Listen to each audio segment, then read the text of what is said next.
Par le mérite de Rabbi Nachman Meuman, la Torah 113, on s'acquitte de l'homme, qu'il en ait conscience ou qu'il n'en ait pas conscience. J'ai entendu ceci au nom du Baal Shem Tov Akadosh. Avant chaque sentence décrétée en ce monde, à Dieu ne plaise, on rassemble toute la création, à qui l'on demande si elle approuve cette sentence, cette Gezerah, ce décret.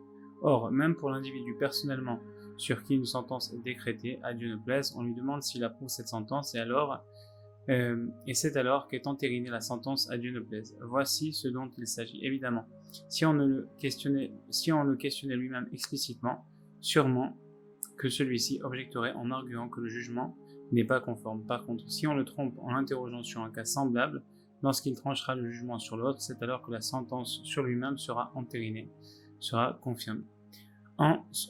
Nous en trouvons un exemple avec le roi David, que son souvenir soit une bénédiction. Lorsque le prophète Nathan vint le trouver, lui racontant l'épisode de l'invité, il s'exclama et répondit par le Dieu vivant et la brebis, etc. C'est ainsi que la sentence fut décrétée sur David, selon ce qui sortit des paroles de sa propre bouche. C'est ce dont il s'agit dans on s'acquitte de l'homme qu'il en ait conscience, autrement dit, on lui demande son opinion, mais malgré tout, et qu'il n'en ait pas conscience, puisqu'il ne sait pas que le décret le concerne. Ce sujet est très profond, en effet, à savoir de quelle façon interroge-t-on tout homme. En effet, toutes les paroles et les histoires qu'un homme entend, il y décèlera des choses très hautes et très élevées. On devra donc y faire très attention afin de ne pas décréter de jugement avant d'avoir soupesé à plusieurs reprises, car il y a un danger pour sa vie. Car ces choses sont très anciennes. En effet, il y a en cela, concernant les histoires racontées, des implications très élevées.